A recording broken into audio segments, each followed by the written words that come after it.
সকালের জলখাবারে বা বাচ্চাদের স্কুল টিফিনে এই রেসিপিটা রাখতে পারেন। বাচ্চারা কিন্তু খুবই খুশি হবে। আর আমাদের প্রতিদিনের ঝামেলা থাকে, ঘুম থেকে উঠতে লেট হয়ে গেলে বাচ্চাদের কি টিফিন দেবো, আর বাচ্চারা কিন্তু প্রতিদিন একই টিফিন পছন্দ করে না বা টিফিন খালি করে আনে না, এমন প্রবলেম সকলের হয়। তো এই রেসিপিটা একেবারে বানিয়ে কিন্তু সকালে জলখাবারেও ব্যবহার করতে পারেন, বড়দের লাঞ্চ টিফিনেও, বাচ্চাদের স্কুল টিফিনে বলুন। এটা কিন্তু কম সময়ে অনেক মজার। এই নাস্তাটা দেখে বুঝতে পারছেন যে কতটা লোভনীয় হয়েছে, ততটাই কিন্তু ক্রিস্পি, খেতে দারুণ। তো অবশ্যই ট্রাই করবেন। আসুন দেখে নেওয়া যাক কীভাবে বানিয়েছি। এখানে 1 কাপ ময়দা নিয়ে নিলাম। ময়দাটা প্রথমে চেলে নিচ্ছি, অবশ্যই চেলে নিতে হবে। ময়দাটা চেলে নেওয়া আমার হয়ে গেছে। এখানে স্বাদ অনুযায়ী লবণ দিলাম, আর এখানে 2 টেবিল চামচের মতো সাদা তেল দিয়ে নিলাম। দেওয়ার পরে এটা ভালোভাবে একটু ময়াম দিয়ে মেখে নেব। একটু ঘষে ঘষে 1 মিনিটের মতো জাস্ট মেখে নিলে হবে। একটু তাড়াতাড়ি কিন্তু মেখে নিলে 1 মিনিটও লাগে না, জাস্ট একটু ঘষে নিলেই হয়ে যাবে। আর এখানে আমি গরম জল করে নিয়েছি। আর ময়দার ক্ষেত্রে একটু গরম গরম জল দিলে মানে ডোটা বেশ ভালো হয়। আর এই নাস্তার ক্ষেত্রে ডোটা একটু সফট করে বানাতে হবে, তার জন্য এখানে আমি গরম জল নিয়েছি। নিয়ে আমি অল্প অল্প করে দিয়ে একটা ডো তৈরি করে নেব। একসঙ্গে বেশি দিলে ঘন পাতলা হয়ে যেতে পারে, তার জন্য অল্প অল্প করে দিয়ে নিলাম। আর দিয়ে একটা ভালোভাবে এভাবে একটু নেড়ে চেড়ে নিচ্ছি। একটু ঠান্ডা হওয়ার জন্য অপেক্ষা করব। ঠান্ডা হয়ে গেলে হাত দিয়ে ভালোভাবে মতে নেব। দেখুন ভালোভাবে এভাবে কিছুক্ষণ ধরে সময় ধরে মেখে নিলাম। তো আমার মাখা হয়ে গেছে ডোটা। এখন আমি একটু রেস্টে রেখে দেব। এখানে মাংস নিয়েছি, হাড় ছাড়া মাংস নিলাম। এখানে মানে নিজের প্রয়োজন অনুযায়ী বাড়ি কমিয়ে নিতে হবে। আমি 1 কাপ পরিমাণ মাংস নিয়েছি। মাংসটা দিয়ে আর দুটো ছোট ছোট আলু কেটে সাইড দিয়ে দিয়ে একটু আদা রসুন বাটা দিয়ে, আর এখানে 1/2 কাপের মতো জল দিয়ে নিলাম, 1/2 কাপের থেকেও একটু কম দিয়ে এটা ঢাকা দিয়ে আমি গ্যাসে বসিয়ে দেব। এটা সিদ্ধ করে নেব। আর আলুটা বাড়িয়ে কমিয়ে নিতে পারেন, তো এটাই পারফেক্ট ছিল। 1 কাপ মাংসতে দুটো ছোট ছোট আলু দিয়ে নিলাম। তারপর এটা সিদ্ধ হয়ে গেছে আমার। এটা একটা মাংসটা শুধু একটা মিক্সিং জারে তুলে নিলাম, আর আলুটা কিন্তু এখন আমার গ্যাসে বসানো আছে। তো আমি মাংসটা একটু ভালোভাবে ব্লেন্ড করে নিলাম, খুব বেশি মানে মিহি করিনি।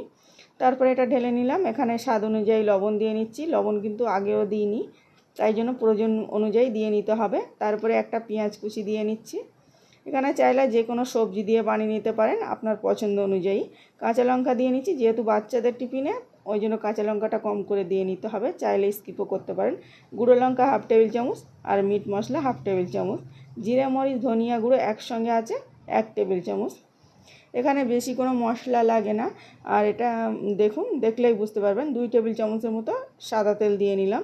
দিয়ে একটু ভালোভাবে মেখে নিচ্ছি। এই ছোট মিক্সিং বলে ভালোভাবে মাখানো যাচ্ছিলো না, ওই জন্য এটা চেঞ্জ করে নিলাম। ভালোভাবে মাখা হয়ে গেছে। একটু সময় ধরে ঘষে ঘষে মেখে নিতে হবে। প্রতিটা উপকরণ ভালোভাবে মিশে গেলে, মাংসটা খেতে ভালো হলে কিন্তু ভিতরে পুরটা খেতে ভালো হলে পুরো রেসিপিটাই খেতে ভালো হবে। তারপরে যেই সিদ্ধ করে রেখেছিলাম আলুটা একটু কড়া কড়া হয়ে গেছে, কিন্তু মানে পোড়া পোড়া ভাজা ভাজা টাইপের। এই আলুটা একটু মেখে দিয়ে নিচ্ছি। অবশ্যই একটু মানে পোড়া পোড়া করে নিতে হবে। পোড়া আলু খেতে কিন্তু দারুণ লাগে, আপনারা সকলেই জানেন। তারপরে আলুটা দিয়ে আবারও একটু ভালোভাবে মেখে নিলাম। একটু সময় ধরে মেখে নিয়ে ওটা রেস্টে রেখে দিচ্ছি। আর যে ডোটা আমি তৈরি করেছিলাম সেটা আবারও একটু বার করে এভাবে মেখে নিচ্ছি। একটু সময় ধরে মেখে নিলে ডোটা একটু সফট হয়ে যাবে। তো দেখুন একটু সফট করে মেখে নিলাম। আর ডোয়ের গাটা স্মুথলি হলে বোঝাই যাবে যে ডোটা ভালোভাবে মাখা হয়ে গেছে। এখন আমি এই ডোটা একটু মানে ছোট ছোট করে লেচি কেটে নেব। তো পছন্দ অনুযায়ী আমার এখানে 9 থেকে 10টা লেচি কেটে নিলাম।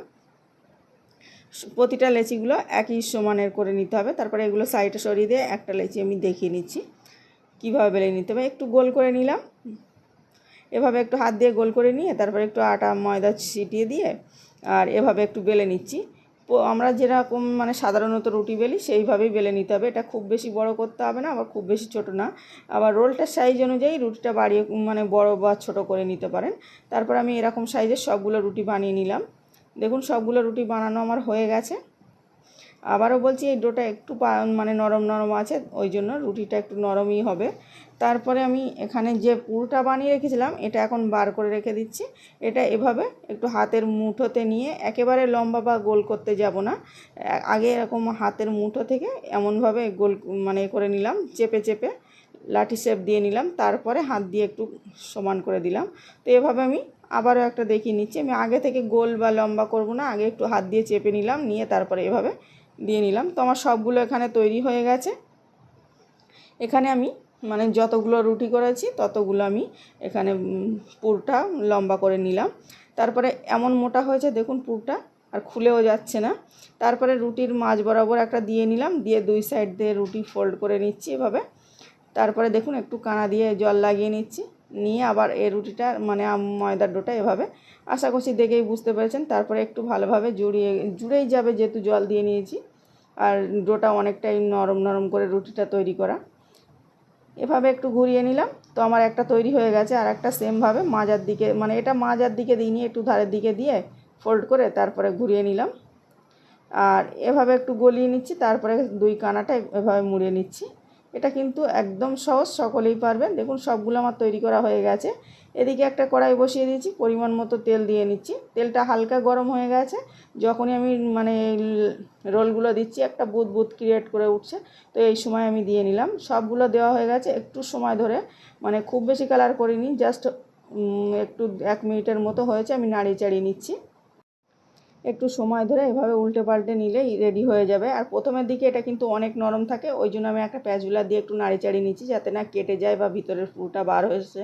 তারপরে একটু ক্রিস্পি হয়ে গেলে তারপরে ঝাঁঝরি দিয়ে ভালোভাবে নাড়িয়ে চাড়িয়ে ভেজে নিয়েছি। নিজের প্রয়োজন অনুযায়ী, পছন্দ অনুযায়ী কালারটা করে নিতে হবে। তো আমি একটা পারফেক্ট কালার চলে এসেছে, আমি সবগুলো তেল থেকে তুলে নিলাম।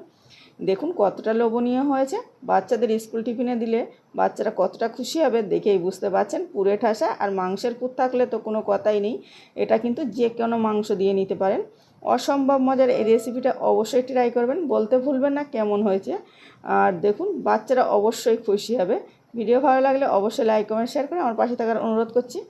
দেখুন, আর আজকে যদি আমার রেসিপিতে কোনো নতুন বন্ধু থেকে থাকেন অবশ্যই চ্যানেলটাকে সাবস্ক্রাইব করে আমার পাশে থাকার অনুরোধ রইল। আবারও দেখা হচ্ছে অন্য কোনো ভিডিওয়, ততক্ষণে ভালো থাকবেন।